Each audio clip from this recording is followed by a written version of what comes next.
Unajua kitu cha ajabu sana, watu wengi wanatafuta mafanikio nje yao. Wanaamini pesa iko kwa watu wengine. Wanaamini connection ndio kila kitu. Wanaamini bahati ndio huamua maisha. Lakini ukweli unaumiza ni huu hapa. Kile unachokitafuta tayari kiko ndani yako. Ndio, mafanikio unayoyaota, maisha unayoyatamani, na utajiri unaoutafuta, vyote vinaanza sehemu moja tu, kwenye akili yako. Tatizo, hujawahi kufundishwa jinsi ya kuitumia. Na leo ukibaki mpaka mwisho wa video hii, utaelewa kitu ambacho kinaweza kubadilisha maisha yako milele. Kila kitu unachokiona leo duniani, majengo makubwa, barabara, biashara, teknolojia, vyote vilianza kama wazo tu kwenye akili ya mtu. Hakuna kitu kilichotokea kwa bahati mbaya. Mtu alifikiria, akaamini, akachukua hatua, ndipo kikawa halisi. Sasa jiulize, kama wao waliweza, kwa nini wewe ushindwe? Jibu ni moja tu. Umejifunza kudoubt akili yako kuliko kuiamini. Umejifunza kusikiliza sauti za nje kuliko sauti ya ndani. Na hapo ndipo wengi wanapopotea. Akili yako iko kama kompyuta, inaendeshwa na programu. Na programu hizi zimewekwa ndani yako tangu ulipokuwa mdogo. Uliambiwa maisha ni magumu, pesa ni ngumu kupatikana, mafanikio ni ya wachache, wewe huwezi, na bila kujua ukaviamini. Sasa kila unapojaribu kufanya kitu kikubwa, akili yako inakwambia haiwezekani. Sio kwa sababu haiwezekani kweli, bali kwa sababu umeprogramiwa kuamini hivyo.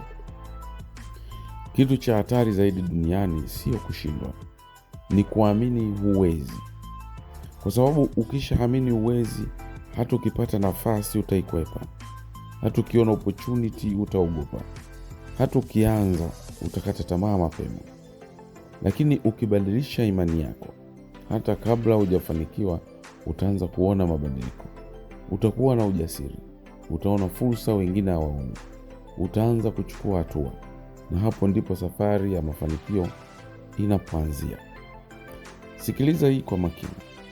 Maisha yako ya sasa ni matokeo ya mawazo yako ya zamani, na maisha yako ya kesho yatakuwa matokeo ya mawazo yako ya leo. Kama unafikiria kushindwa kila siku, utashindwa. Kama unafikiria mafanikio kila siku, utaanza kuyaona. Sio uchawi, ni sheria na principles za kiulimwengu. Akili yako inafanya kazi kama sumaku, inavutia kile unachokifikiria mara kwa mara. Watu wengi hawashindwi kwa sababu hawana uwezo. Wanashindwa kwa sababu wanaogopa kwanza, wanaogopa kukosea, na wanaogopa watu watasema nini. Na hofu zote hizi zinatoka ndani ya akili. Hakuna aliyekuzuia, hakuna aliyekufungia. Umejifunga mwenyewe bila kujua. Sasa swali muhimu ni hili hapa. Unawezaje kubadilisha hali hii? Hatua ya kwanza, anza kubadilisha unachojiambia. Badala ya kusema sitaweza, sema nitajifunza.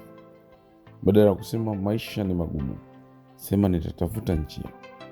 Hatua ya pili, jaza akili yako na vitu chanya. Unachosikiliza, unachosoma na unachotazama, vyote vinaathiri akili yako moja kwa moja. Hatua ya tatu, chukua hatua kama unaogopa. Ujasiri hauji kabla hatua. Ujasiri unakuja baada ya kuanza. Siri kubwa ambayo watu wengi hawajui ni hii hapa. Akili yako haiwezi kutofautisha kati ya kitu hasi na unachokiwaza kwa nguvu. Ukijiona tayari umefanikiwa, ukijiona una maisha bora, ukijiona uko juu, akili yako inaanza kuamini ni kweli, na mwili wako utaanza kutenda kulingana na hiyo picha. Ndio maana watu wenye mafanikio makubwa wanaanza na maono kabla ya matokeo.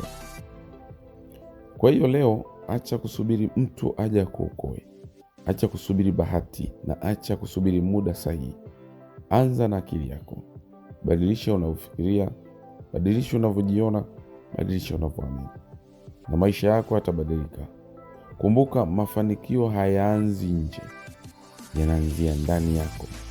Na kama huwezi kushinda ndani ya akili yako, basi huwezi kushinda nje ya maisha. Kama ujumbe huu umekugusa, kama umefungua macho yako kwa namna yoyote, hakikisha unafanya mambo matatu muhimu. Moja, bonyeza like kuonyesha support yako. Lakini pili, andika comment, niambie ni kitu gani umejifunza leo. Na subscribe ili usikose content kama hizi zinazoweza kubadilisha maisha yako. Na kumbuka, kila kitu unachotaka kiko ndani yako. Swali ni, utaanza lini kukiamini?